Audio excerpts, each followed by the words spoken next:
Welcome to another episode of 40 Coach Soccer Podcast. Soccer podcast for us, by us, talking about the intersection of black culture and soccer. Got your boy here, Grego here.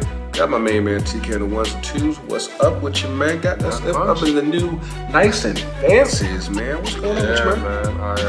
I procured a space to do things in said space. So here we are. I mentioned this on the previous 2 Up, 2 Down. Obviously this would be an up. So yeah, we're here, we're live in a new space, bringing out a different kind of segment to you guys. So Grego, you wanna kick us off? It's been a long time since we've actually recorded together in person, pretty much almost exactly when the shutdown started. So you're talking about the good 3.5 years. Jesus. You look good, man. You look good. I mean, I've seen you, but I guess in person on the same camp. This is a good feed. It's definitely been goodbye, brother. It's been since I guess February of 2000, early March, 2020. Early March, yeah. Early March. So yeah. Woo! So much has changed. It's been a long time. So much has changed. Yeah. So we out here. We're back in the streets. It's just the two of us tonight, just me and Grego. We are going to assemble like the Cultureverse should, and this will grow and expand. So without any further ado, we're gonna dive into some topics for you real quick. Let's get to it. Yeah. It's a great time of the year. The European season just got started. The Women's World Cup is heading to the home stretch. The finals on Sunday. The Leagues Cup is on Sunday. Again, the European season just started. England just had their first matches on this past weekend. Germany had their Super Cup this past weekend. France and Spain start this weekend, and Italy. It's a lot going on. It's a good time of the year, man. Yeah. No, I certainly agree. It's a very good time of the year. We have lots of new kids out, so check it. We got a separate segment coming to you guys for that. New kids, new competitions, because FIFA and the footballing world just can't get enough of the juice. Hold up. Hold up. We gotta celebrate. Because Flacco's out, man. Ooh. Flacco is on the way out. I need to see the resignation papers with the dotted I and the T's. Actually, well, just maybe with the T, obviously. Maybe like a squiggly line for the K. Let go, and I'm out with that O. Black out. Black out. But nah, man. So we're recording this Wednesday night. The word came out as we were just before we started recording that by the time this drops, we'll be getting word from U.S. Soccer that Vlatko Andonovski, the failed U.S. women's national team coach, will submit his official resignation, and it'll be official as of Thursday morning. Dog, there was no way he was going to be able to stay. Yeah, it's not tenable. I don't think his tenure was not sustainable enough. He didn't put enough work in. It's just actually weird because I saw some Twitter comments about it, and it was kind of contradictory to my own feelings, but it was really that he should have been able to translate his body of work from club level to national level. I guess all the stones were in place, or all the boxes were essentially checked, but that could happen sometimes, but at the same time, just depending on where you are and where the team is at that particular point in time. Of course, he came in. We're coming off of the second straight World Cup, but at the same time, you had a lot of that core, aging out basically. And right.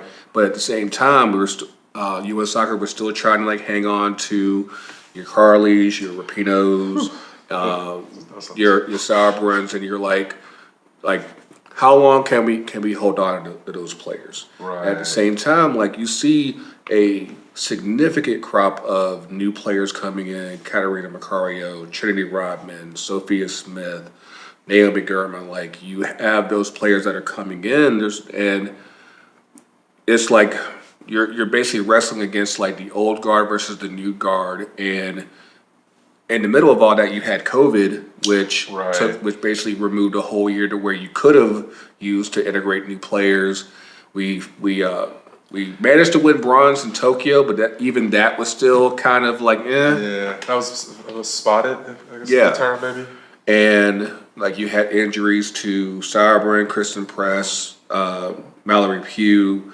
Like we're losing key players at the wrong time, and because we didn't, we weren't more proactive in trying to integrate a new guard. I think that you ended up with just basically a hodgepodge of mess, basically to the point where, like we talked about during last week's show, other than the first game against Vietnam, we only scored one goal. Yeah, that was something that was definitely glaringly missing, in my opinion. I feel like maybe some other people caught on that as well. But yeah, there was a lack of goals. It wasn't that everything was stitching together. It was like, and this was against not elite level competition. So then when you get to the Swedens and you're like, oh, what happened? Why are we stumbling? The evidence is in the body of work, I mean, all things considered, like we played against the Netherlands. Of course, that was a rematch from the 2019 final.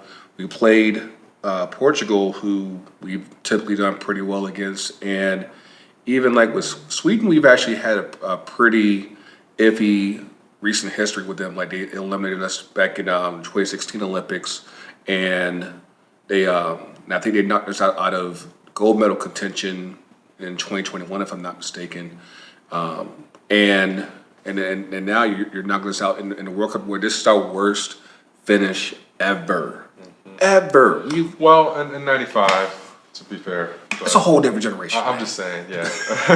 But no, like statistically, but like just given the standard for what the U.S. women's national team typically brings, like you have like this. The standard is, hey, championships. Now, granted, I don't know how realistic it is, especially at this point where we can realistically win every single World Cup because other teams are coming. But yeah, I think that is the big burst of the bubble for this World Cup. If anything, it's not that we got eliminated in the round of 16.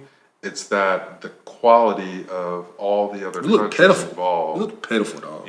Is the tide is certainly risen. Yeah, definitely. And it's one of those things where just like I said, and I think I talked about this during last week's show. Like, you want to still be able to keep a healthy gap to where even if we're not winning every single World Cup, we're not winning every single Olympic tournament, you still have something where the teams who do win, they got to go through us first.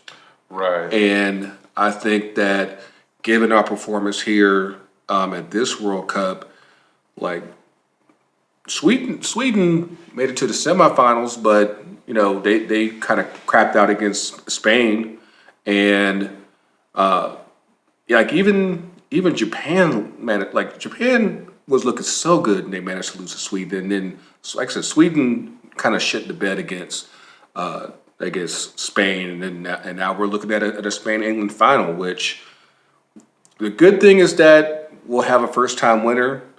The bad part is it is absolutely and completely the colonizer cup final, because you got basically like the two biggest colonizers ever in life, and like if it wasn't for Salma Paralejo and of course our girl Lauren James, who will be back in time for the final. There ain't too much melanin in this final. I'm not sure. I already heard that a week ago that she wasn't going to play another match, regardless to if they made it to the final or third place. So watch out for that one. I hate to be right in this case. Now, let me ask you this. Of course, we don't claim to be the biggest women's soccer experts. Of course, that might be handled by our girls at Shea Butter FC and everything. But now that Vlatko's on the way out, who do you think might replace? And I actually heard a pretty significant name that'll be there on Sunday might be the odds-on favorite, and that being Serena, the England national team coach. I think that is straight mercenary tactics, but I guess there's something to be said because she's probably the highest rated manager in the game right now, one of the Mourinho's or the Guardiolas, and that's probably actually really disrespectful in that terms. She's the one of the Vinkmans. She's created her own class. I mean, she's made it the last four major tournaments for her: the Euros in 2017, the World Cup in 2019, the Euros last year, now the World Cup. She's made the final in each one. Yep. And so far, she's won two of those three, and Sunday could possibly be 3 out of 4. Yeah, and it's with different countries, different teams, different styles of play, players. So that speaks to itself, and I think I don't think the United States needs her, and I think that seeking her out is kind of ringing an alarm bell that we're not really. I don't think we're there yet. I think that we don't need to trip. We're kind of like, accessing the safe deposit box before we need to actually, go in there. By going for her, I think there's a lot. I won't say a lot better talent, but I think there's qualified talent in the ranks. Honestly, they could even pull the inside job sort of and get the Australian coach. Yeah, Gustafson. Yeah. Yeah, he's got former ties to the team. But then there's, I think, qualified candidates in NWSL. Yes, there is. And I think there's qualified candidates around WOSO in general. There was that list of 10 names that was going around.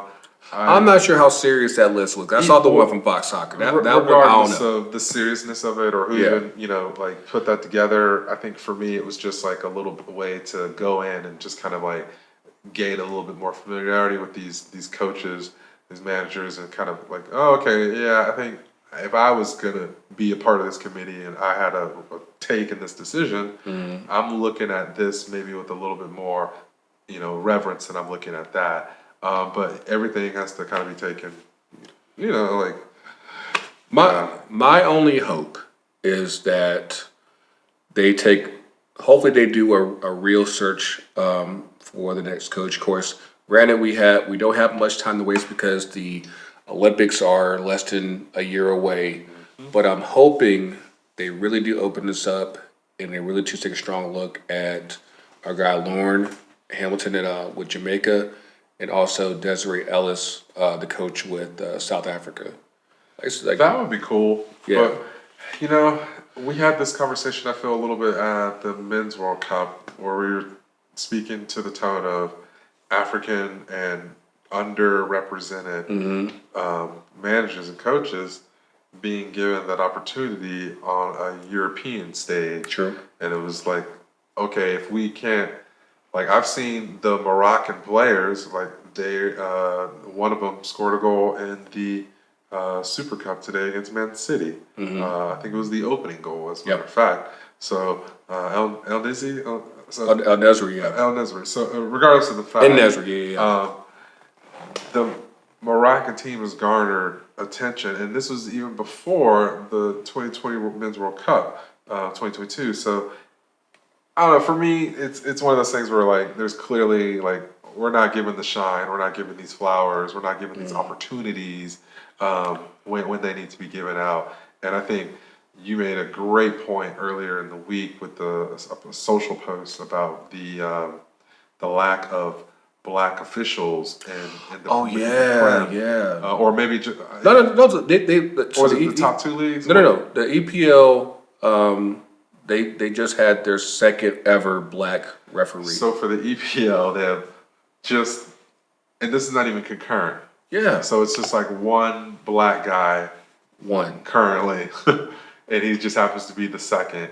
And mind you, is this within the Barclays era? Do we know specifically since like 01? They said the entire Premier League history. And mind you, it's not like the Premier League has been around the entire history of the English football. So like, I'm gonna say I doubt there was a black referee back during the first division days, back during the football league days. So you're basically talking about 2 black referees in like the whole 150 years of English football. That's absolutely insane. That's yeah. insane is the wrong word. I'm sorry, I have to say that. It's No, it pitiful. is. It's It's pitiful. that too. No, it like it can't be exclamatory. It has to be derogatory because like that speaks to the tone of the country. That speaks to a lot of the social issues that are the mechanisms that are being activated or not activated within that country. And we should reach out to find someone within the UK proper to actually get a good take on that. That'd be a great Get on the line with your mates. episode. You know, I might have to reach out. So more on that later.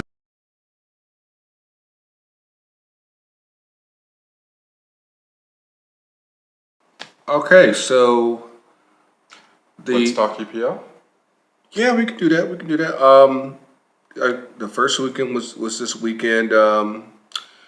The Bowley Blue experience is still in full You effect. did the perfect shade on over here talking. I mean, you didn't lose.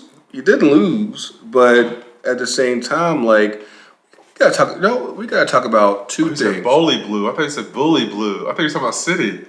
Oh, I pulled up.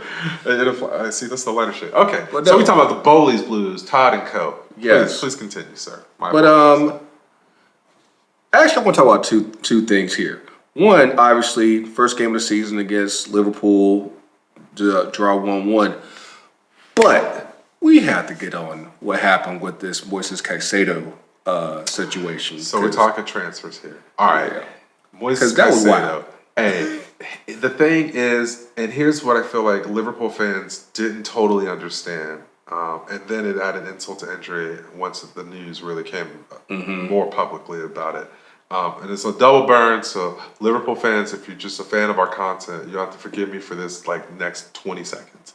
But basically what happened was Moises Caicedo already had a thing for Chelsea, which is one of the beautiful underlines of being a supporter of the club is that it tends to attract black African players of all nationalities. So with that being said, having had a decent legacy of African black players coming through the club and then actually excelling in midfield roles, particularly, not just in kind of all the roles actually, excelling in those roles, those things become magnets. So you have Moises Caicedo in a Chelsea jersey, and this is not the first time we've seen this. We saw this with Nicholas Jackson. We saw this with Our boy U.S. agent. U.S. agent. I mean, well, yeah, but his father is questionable. He had that picture of like him and Mason Mount like back when they were like 12. But that again, his father is questionable because he knew the pipeline. For me, it's about really seeing that story from someone who's coming from, forgive my term here, but the gutter. You know what I'm saying? Like The mud. You know, I mean, like I've lived a much more fortunate life than a lot of these footballers, and they deserve everything. Because I forget who said the quote, but everyone's talking all hype about the Saudi League. Football players are here to make money. True. They're not going to be able to pay for their family, take care of their family with trophies and rings and accolades. So remember that. At the end of the day, we all got to eat. But is it going to be worth it? Because I mean, like I saw the list of players that are under Todd Bowley in the past year. He spent over $1 billion. He spent a whole. He spent on a whole squad just in 1 year. Bands. It's Bowley is exploiting the system. I haven't totally gone into the weeds with it, but from Dodger fans, I've heard that this is a similar thing, that he basically finds loopholes within the roster rules, and he's effectively pulling an MLS Messi on EPL in terms of financial fair play and the way that he's spending money, because he's offsetting those with longer duration contracts, which the EPL has already clamped down on. Yeah. And then he's offsetting it by amortizing the actual fee. And then there's the fact that there are outgoing players who are earning money. There's a journalist from the UK, Simon something, who breaks this whole thing down on TalkSports beautifully. Talks about like I think we're like 55 million euros positive because we sold Kai for 60 or so. We sold Mason for 60 or so. Thank you. All these players we've sold to the Saudi league, with the exception of Ziyech. Apparently, he can't pass a medical. Although I'm not sure if that's actually a rumor. Netherlands news, who knows? All that to say, the club has the ability to tap into transfer targets who have an affinity for the club beforehand. So for Liverpool, they got usurped twice. They were, and here's a fun fact. Apparently, Liverpool could have bought Enzo Fernandez for 15 mil. United could have bought it for 5 last season, before in 2022, before the cup. So it's crazy that we're at a 100 mil price tag now, with him, Rice, Lavia is at 58 at 19. So and I don't know. I don't think it's just an English tax anymore. I think it's just a straight tax. So I think it's the idea that just because you're going to England, it's like, okay, you're going to be making a lot more money, so we got to tack on a little bit more. Of course, in Caicedo's case, he's coming from Brighton, and like even for what Liverpool was attempting to spend, like Chelsea just threw on a little bit extra and just had to pull the blue. Well, and that was the actual messed up part, because Liverpool, they were pretty bitter about it, and the owners flew over for the match and to lodge an official complaint with the league and say, we had to investigate it. We'd like you to take a look at this. All that to say, it was dirty by Liverpool hierarchy because they kept their bid in place at 110 mil. And really, this is all on Chelsea. They waited the whole effing summer to place a $100 million bid, which Brighton said from the jump that this is the price tag. If Declan's going for 100, then so is Caicedo, and that's the price. Pay up. And we didn't do that. We pennied around at 60, at 70, at 80, at 85, and then Liverpool comes in and says, "Okay, we'll put down 110." And that's only all after teams. Liverpool doesn't spend money like that. well, that's the other crazy thing too. Yeah. It's like it took me by surprise when I heard that Liverpool made a $110 million bid for Caicedo, and that it was accepted. Obviously, Brighton would do that. But the funny part is Liverpool have to remove their bid, or like an eBay auction, you have to outbid it. If you want, if you want that prize to be shipped to you, you are the highest bidder. So Chelsea niggled around for a day and a half, and that's why the bid was at 115 for Moise Caicedo, and it should have never been. It should have been 100, and we could have been done. But the crazier thing is, that's now the going rate for quality midfielder that's under 24. Yeah, you know, it is. It's wild. Like, so hopefully y'all use some well. 'Cause I mean, Sunday, I was worried about y'all for like a quick second, like with that first goal that Luis Diaz scored. But y'all managed, to get one back. But like it seemed like in the second half, y'all were just like, I see. That's the thing about like those Big Six matches. It's like either you'll have teams that go all out, or you'll just like, hey, let's just get the points and we'll just figure out against. Well, you can't even use Newcastle anymore because apparently they're great now. But you got to use it against Brighton now, basically. I mean, Brighton is pretty good as well, man. They've definitely come a long way. This season should be a little bit of a limits test for them in terms of what they achieved last year. So really looking forward to seeing what they are able to kind of do. Hopefully they're top 10. That would just be cool to see. But speaking of top 10, if we want to break that out, who do you see as like a top 4, and then give me top 6? But we're gonna do this on a timer, so you got 10 seconds. Okay. Newcastle, City, Arsenal, United. So, All right. so pretty much almost the same thing as last year. Season, right? Yeah. And then for your 5 and 6, I'm gonna say I'm very curious to see what Brentford does, and on paper, y'all should be all right. hey, But we get again, Europe. We get in Grego's book. We get Europe. well, I said on paper, we'll see. Okay, beep, beep, buzzes up. All right. So for me, it would be City, Arsenal, Chelsea, United, Newcastle.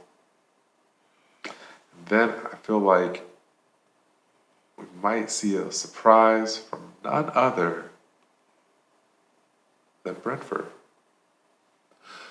I think the wild card in this is Newcastle because for those of y'all that don't know, because they really haven't showed it yet, like they got bought out by the Saudis too. They just surprisingly they're not also in the Saudi Pro League, but they really haven't spent any money like that just yet. I mean, they're But slow they're with good. it. They got Gordon. They made sure they bought a young, dynamic forward, and he had a great U21 World Cup. You know, England won the U21 World Cup. If you didn't hear about that, so there's several promising players on that squad that should have breakout seasons.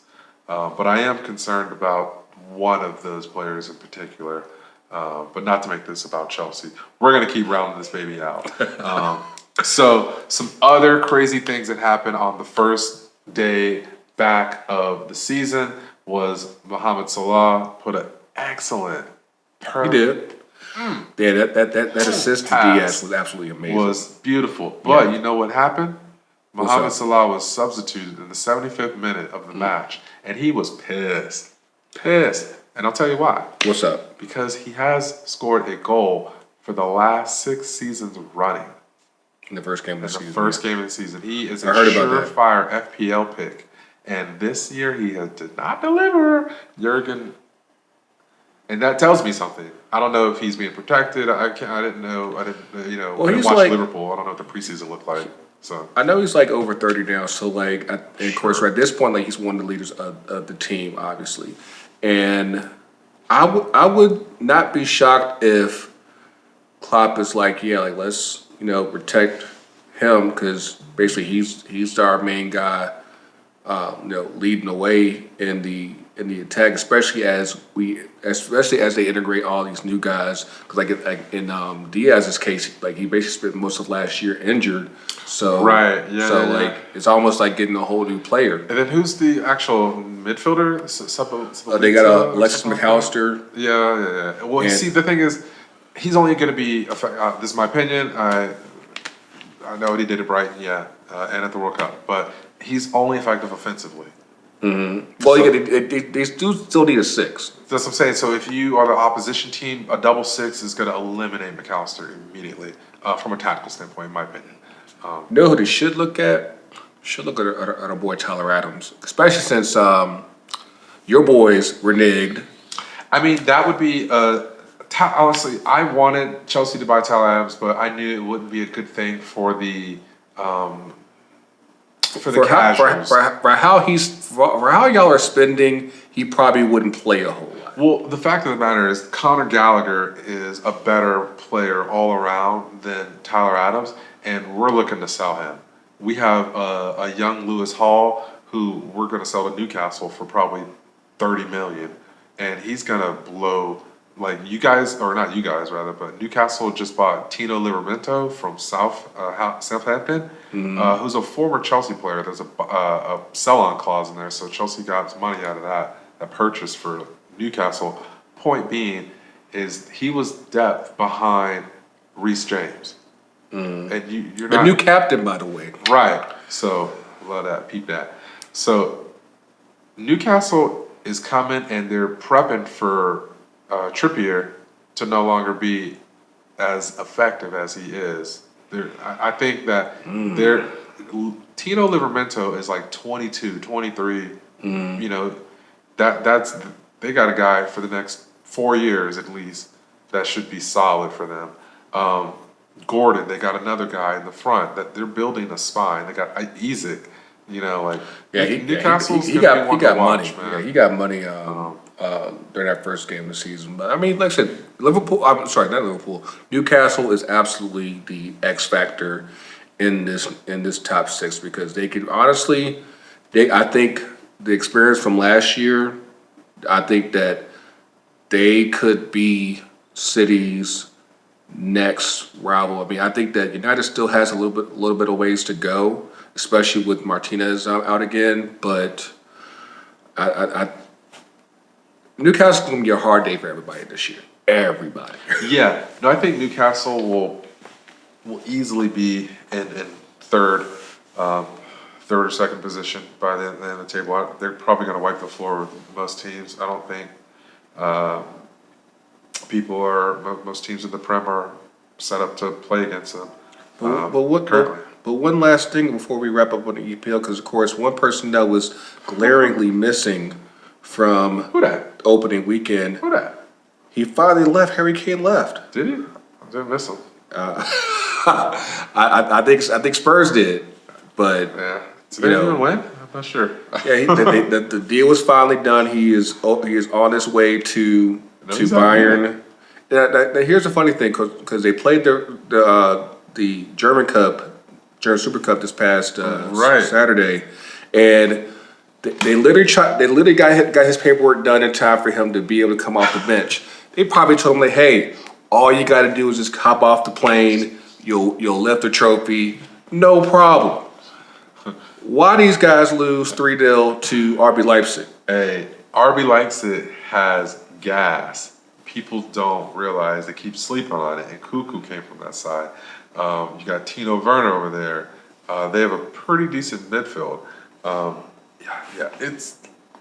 Don't play with them, man. Don't play with them. They have a good story. This is a great segue to Germany. But lastly, I want to just remind Arsenal fans, because we didn't really get into it, but we didn't forget about you. You guys are RTZ right now. Return to zero. Okay? Return to zero.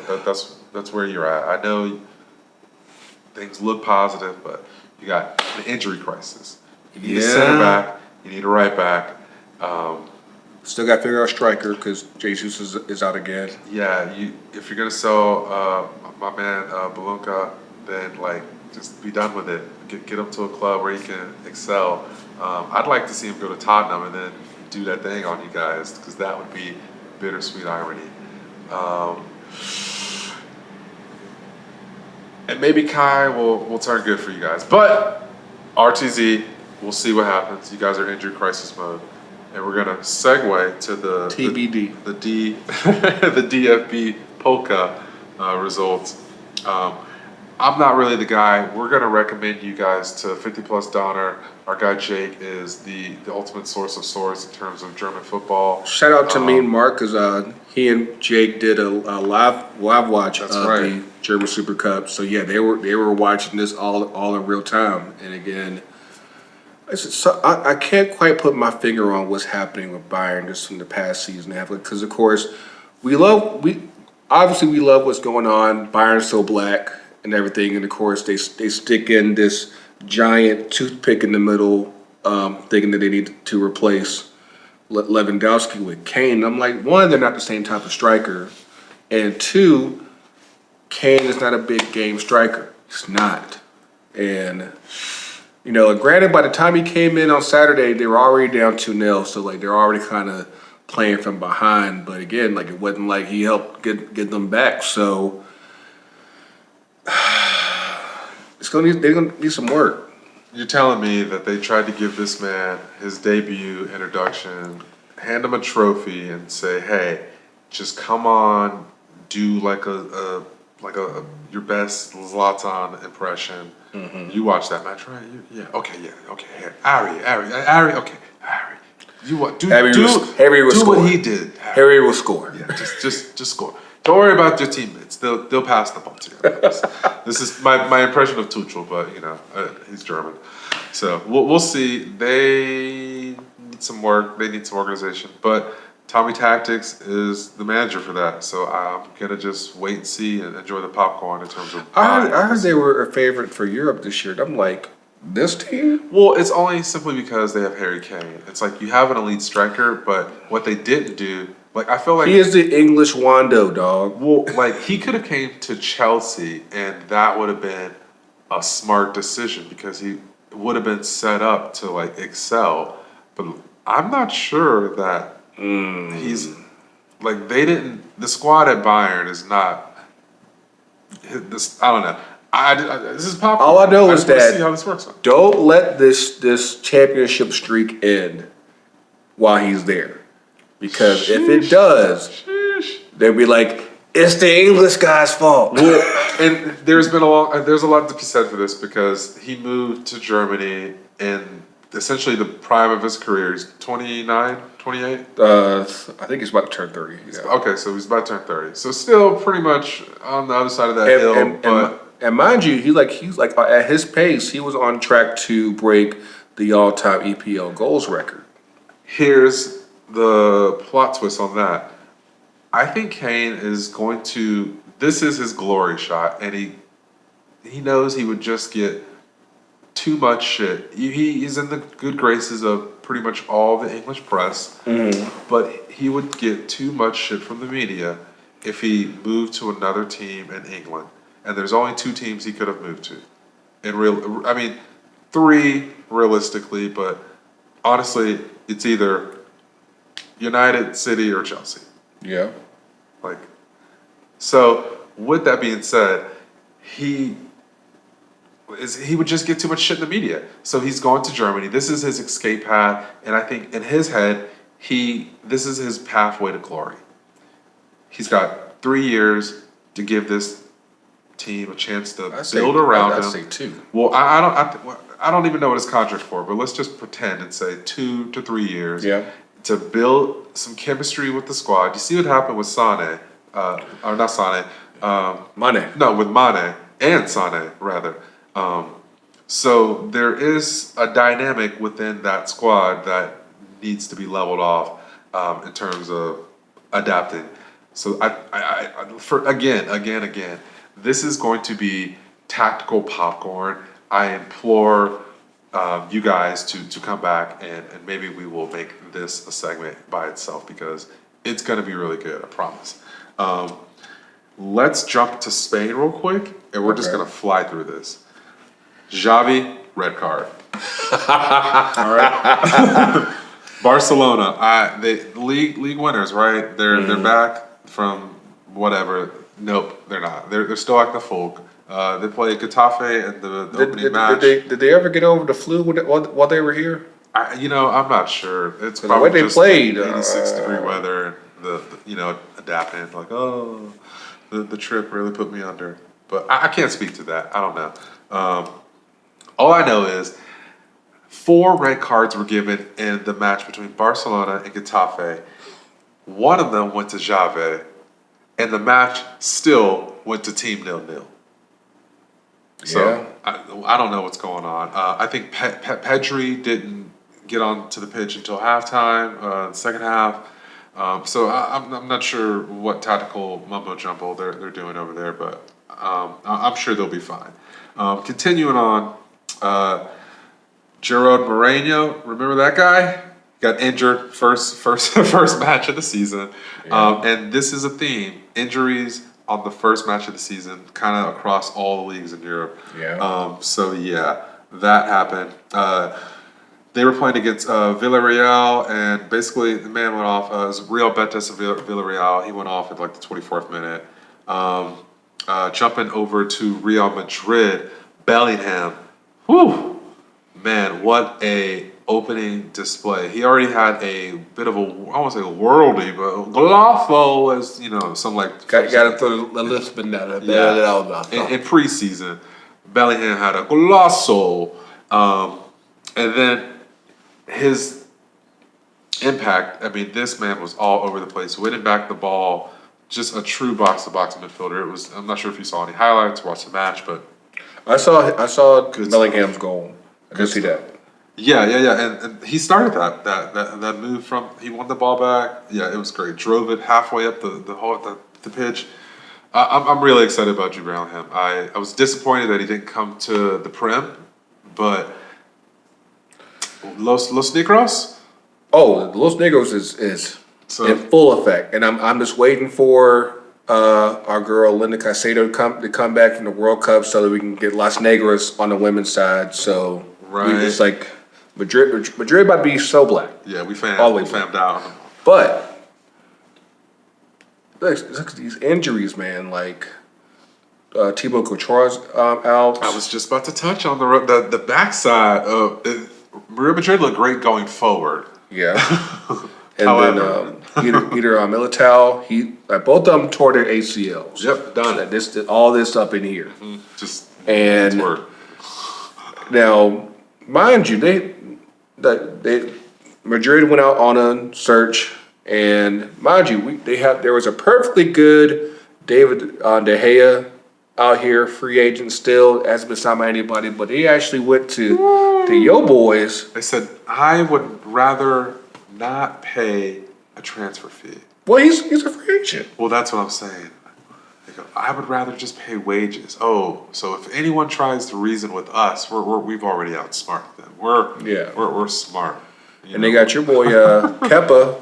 Arrizabalaga! And so basically, your keepers from the last 2-3 years, they're both gone. Mendy's gone. He's gone to Saudi Arabia, and now Kepa. If you want to go to Real Madrid and you are a goalkeeper, the pathway is through Chelsea. That is true. Straight I up. didn't even think about that. I guarantee Gaga Salina in 6 to 5 years is going to garner the attention of Perez. And so there's a thing happening here. I'm just, not you guys. So stay tuned. We're going to have an American in the net at Real Madrid. I mean, he could be. It wouldn't be the first American, would it? Or Stat boy. We'll be back with that. We're gonna pop in on the fact if that was correct or not, or just like say what it is. But we need to know. We need to find that out. I'm waiting for them to buy some Americans on the women's side because I'm like, you can't be Real Madrid and be the biggest club in the world and not just and claim that you're getting the best players everywhere and not go after Crystal Dunn and not go after Tracy Robin. Make that one make sense. But hey, I digress. I mean, I think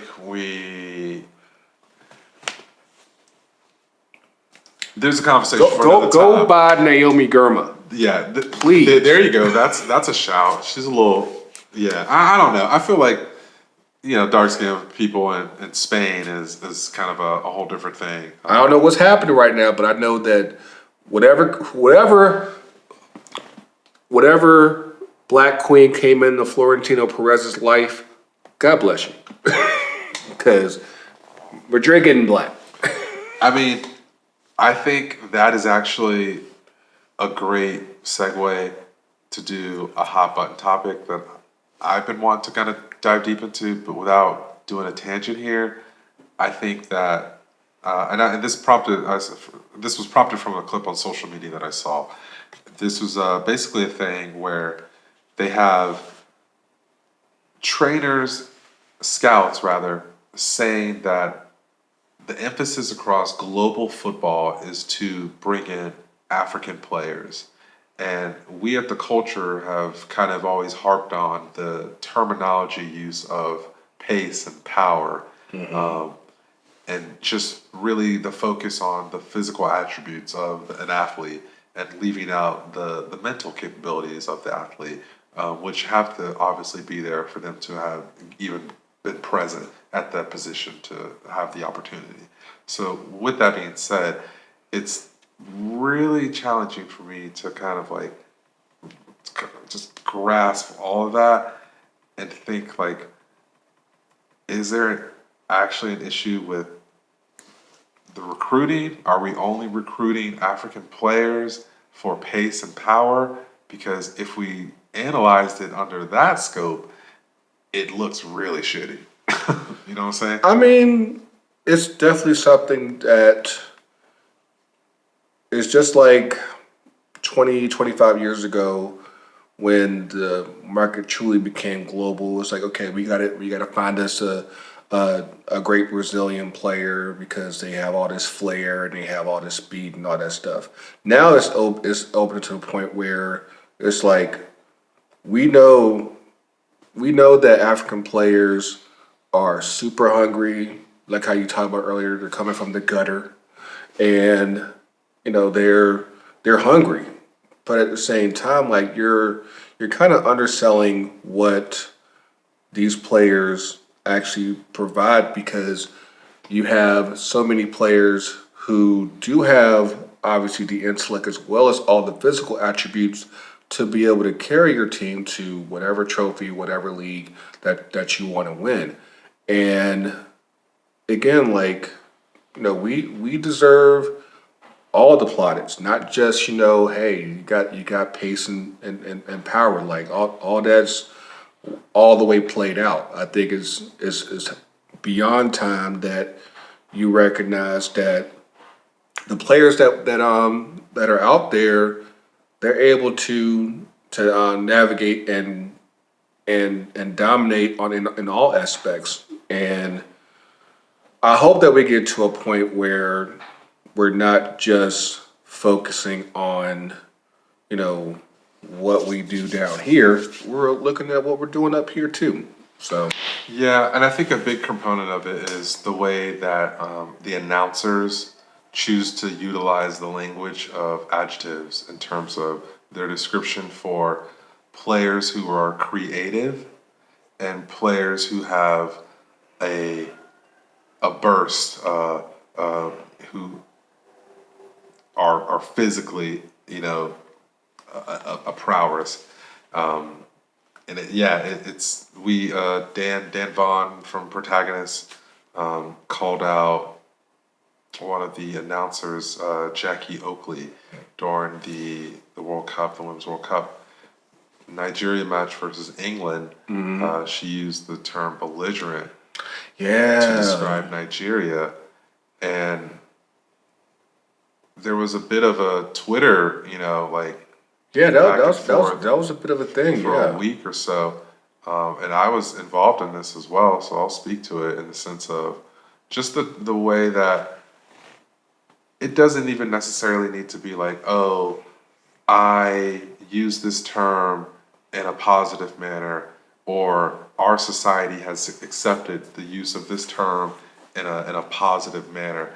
It it needs to be like, let's open up a book called the dictionary and define the term, yeah. and then look at all the definitions of that term, and then maybe like round that up.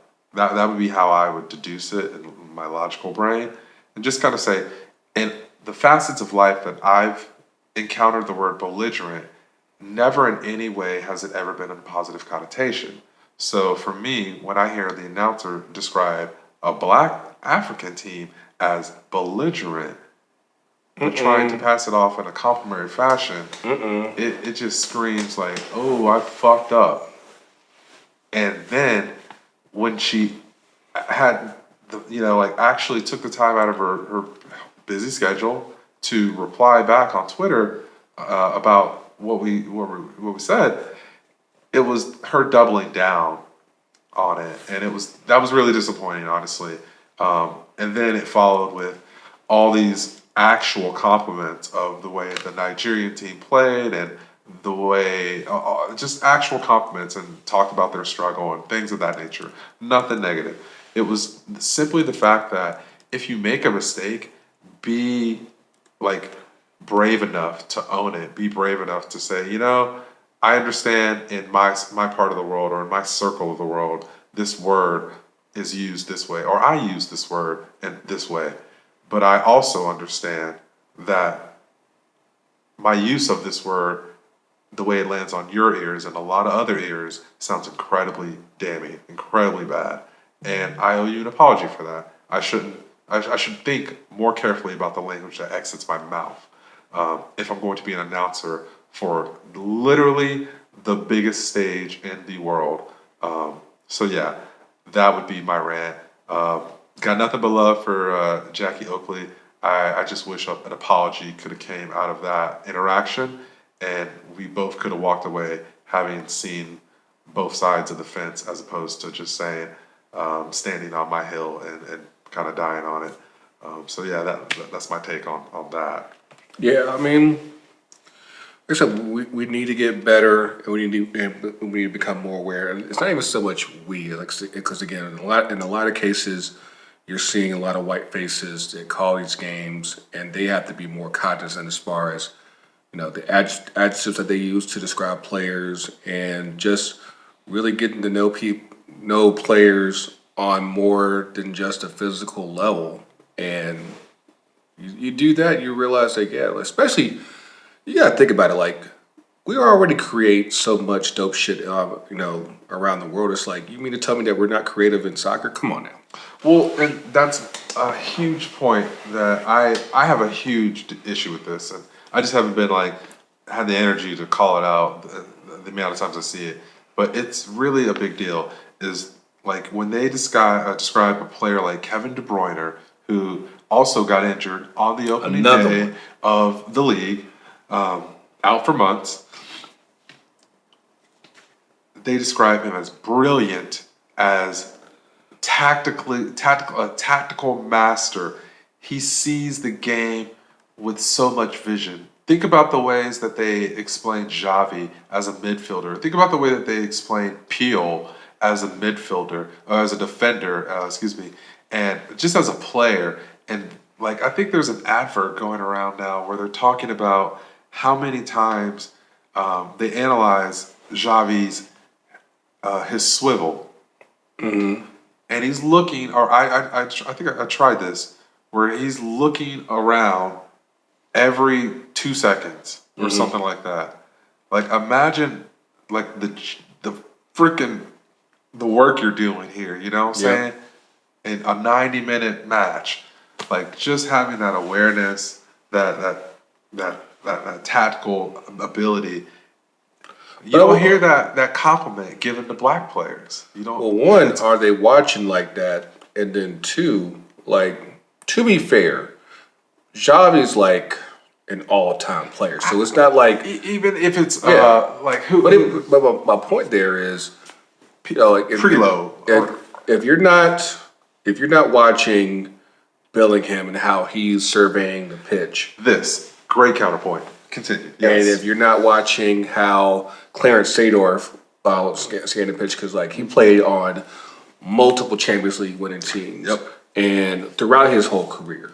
And so you mean to tell me that he's not able to do because dude was swole, so I know his neck was swole. But it's just we're not getting that description. No one. I would love, fact check me, please. I would love to have someone send me some tape at me, Teneticus on Twitter, about a black player getting described as brilliant from an English broadcaster. I would love to get that clip and be proven wrong. And one last thing, especially on Clarence Seedorf. I don't know if you saw a few weeks ago, he was in a charity game. Man can still touch it. Oh, bro, the goal. Yeah. Man can still touch it. Yeah, that was outside the box. Yeah, big one.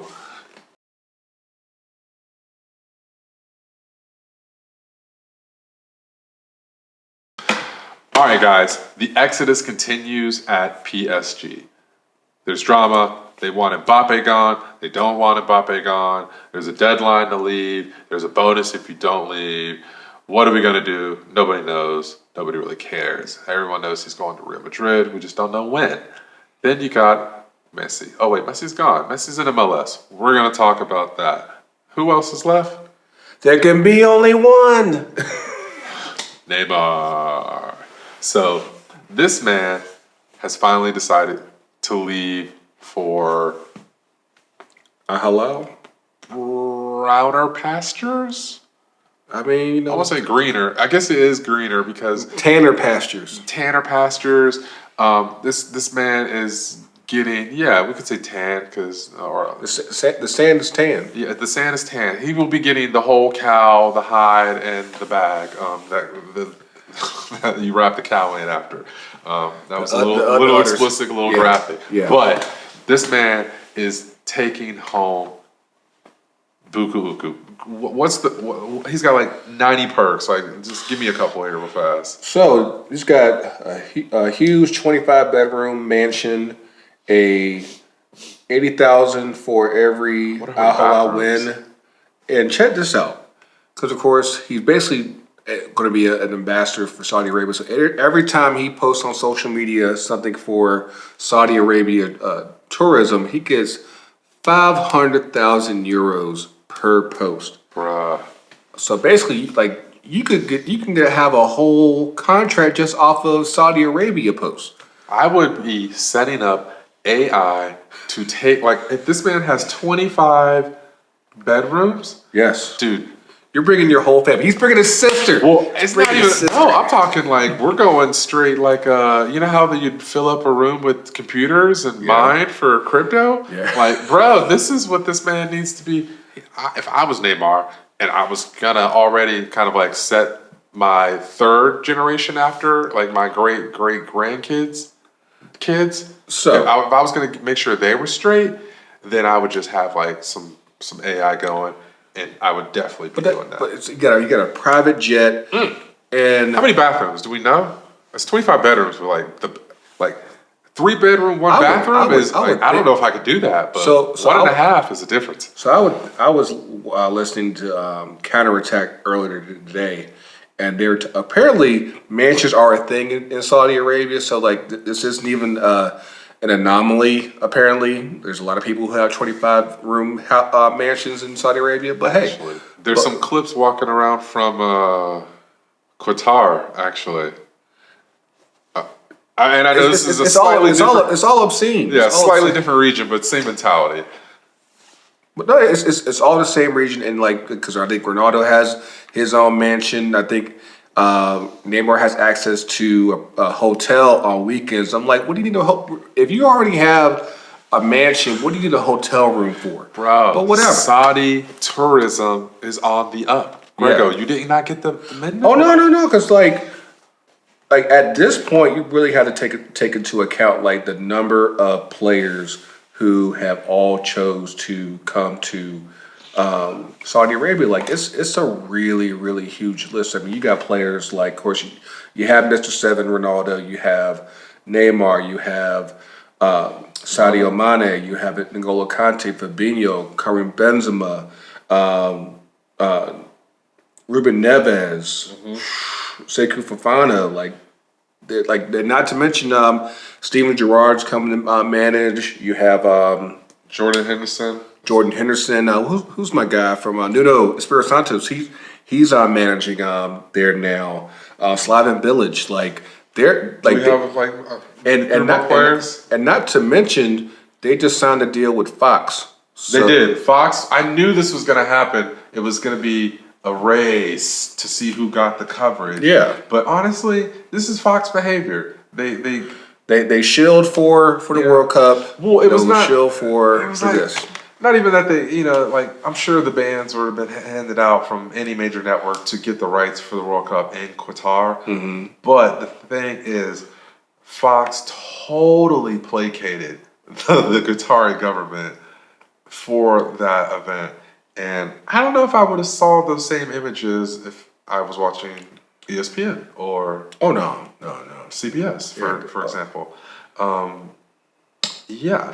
Just my opinion. Musa Dembele. Give me 2 more players, and that's like 10. Alan St. Maximin, which I'm mad about. 1 more player. Your boy Edouard Mendy. Well, he was going to be the 11th. That would be the goalkeeper. Yeah, I mean, like I'm sure. Or here. Just like hold on. Who set it up earlier? I think the attack at Al Nasser. You gave us 10.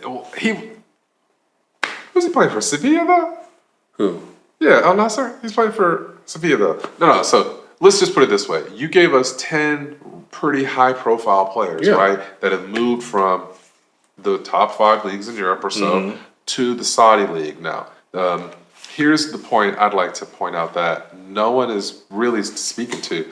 I was looking just at the transfer market, ins and outs, and there's a bunch more players that have gone to Saudi but we don't talk about them because they're the lesser knowns. Right. You know, so that's happening.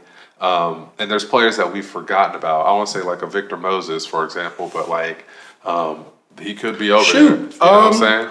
Even MLS, Lucas Zariana. That's right, from Columbus Crew. Yeah, but that was really we need to dive into that in a separate episode.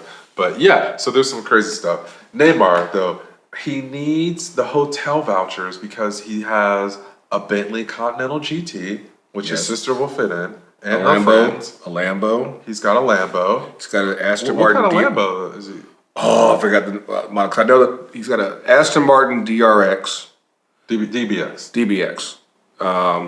And I mean, like, the fact that you were given all three. The fact that he was given all three. It wasn't like you said, like, you can just pick one. You said have all three. Hey, and then here's what Neymar actually did. He said, well, that's great. I will absolutely take all three, but I would like to order 4 G-Wagons and then get a matching van. All I know is what's the package for his sister? That's all I want to know. I think it's the G-Wagons, bro. Like, I mean, you know, they're like, okay, you pick 3 supercars because you're a man, and we know we're gonna placate that. Mm-hmm. And you know, you want a Tiger? Cool, have a Tiger. It's 3. It'll be fine. I mean, because like you ain't gotta go to Brazil no more for your sister's birthday. You can bring her to you, and she could have her own mansion. She could have her own hotel. Get that wing, bro. Yeah, I guess have your choice, right? All charges go to the club headquarters. Anything that Neymar does on his day off in the country will be charged back. It's like the ultimate hotel card. Like if you guys have ever been to Vegas on somebody else's dime and it was a really good time, this is that feeling. So Neymar's living that life. I need to know whenever he leaves, I need to know like what's going to be the final tally on just the amount of expenses spent. Bro, can we get a counter? Get that on Twix. Get that on Twix. Somebody. How much money will Neymar spend in Saudi Arabia? Will it be over $1 billion?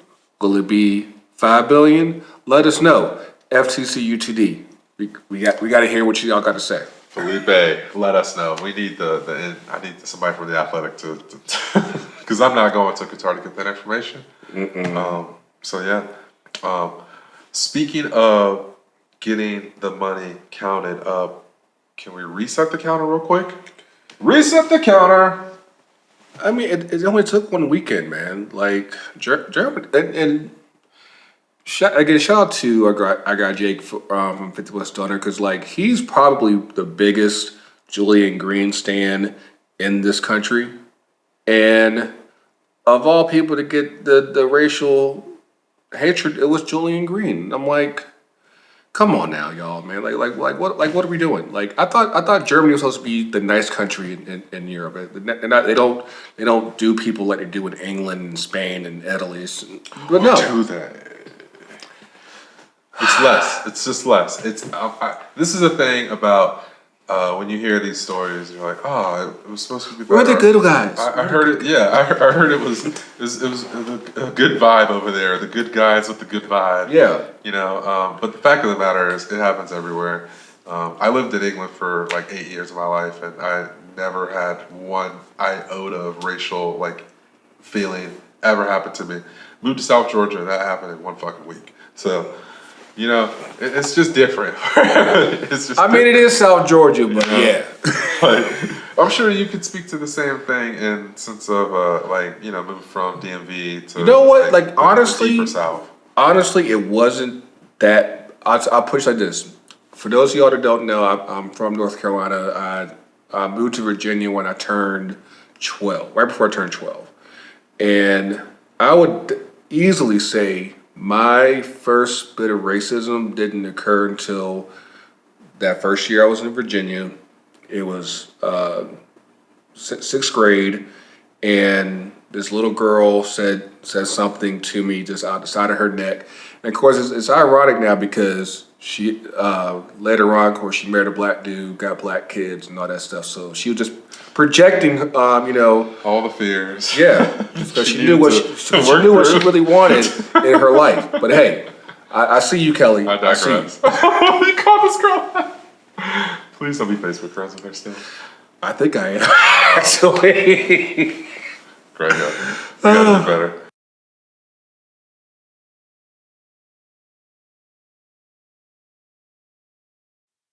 We got 2 up, 2 down. Okay, so here are my downs. First down, situation with the blindside dude.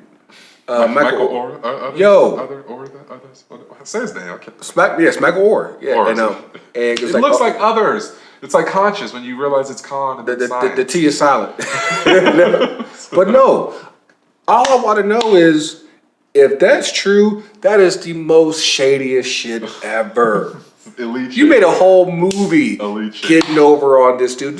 Like Sandra Bullock won an Oscar telling your story, and it ends up being all bullshit. Now she should still keep her Oscar, but that's just why. Like run that man his coins. We leave that in the box. The acting was still A1, right? I mean, that's why they say based on a true story. That is the true story. Because it depicts, Yeah. Right.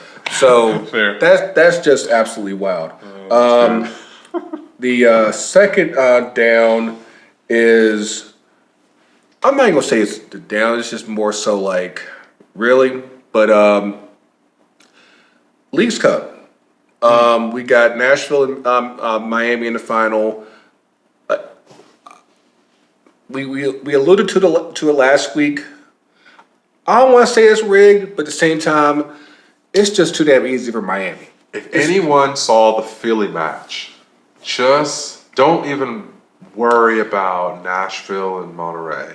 Just go watch the Union, who are a really good team defensively. They won 28 straight at home, and they got mopped. It was just too easy. It was just too easy. I honestly believe that there is a manila envelope, bruh, that is getting passed to these people, and I don't know how it is even being communicated to the players, because this is like some match fixing level shit here, in my opinion. Like we've harped on this quite enough. You can check it out in further detail. We will expand upon this at a later date, though. Absolutely. Yeah. The ups. Obviously, we cut off the show with the biggest up, Black Goat, finally getting out the paint. I'm really curious, as far as who we go with next. Again, we got the Olympics next year, and again, we have a very growing young pool coming out, so we need to get someone quality. Doesn't have to be Serena, but like there's definitely some good options here. Second up is, of course, these new digs. Like I said, well, hopefully we can get up in here with the whole team here in Atlanta, Squad, and get some good content. Of course, you'll see us here on the couches and the chairs. We got new stuff back here that you'll see in the content pretty soon on the socials. Mm-hmm. So yeah, we're entering this new phase for FTC, and actually it's good to get back to getting at least some bit of in-person recording, because those of y'all that have been rocking with us since the beginning, like back when we was like me, Coach, Ringo, TK, like that was always like just the great vibe, and just getting some bit of that back. I'm always excited for it, and that's it. Gotta give a shout out to TK for that, and it's good shit, man. You did good, man. Thank you, man. I appreciate it. Yeah, long time coming. Been trying to map things out, be intentional. Shout out to L. Always giving real good advice, and just pulling me up. I appreciate that. But yeah, so this is what this is going to look like. FTC Live coming at you. Different segments, new content coming at you really hard and fast, not like a snail. And yeah, I'm just excited to kind of engage with you guys more, and just be more personable. So expect to see more of us in your face real soon, because ain't no other way to do it. Colonizer or colonizer on Sunday? Who you got? Having grown up in one of those colonizer countries, I'm gonna pick England, and I just would like to see some sort of fluke of at least like just put her on the bench. Just let Lauren get on the bench because what we are not talking about is her ability to potentially be the Golden Boot winner if she has any kind of match where she's on fire. Yeah.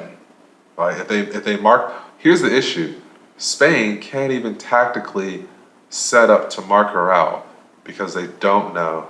Like they're gonna have to game plan multiple ways, 3 or 4 game plans tactically, just to even be prepared to have her as an option that they set up for. Yeah. So looking forward to that one. So yes, give us your picks for Sunday's final, both for Women's World Cup and also for Leagues Cup.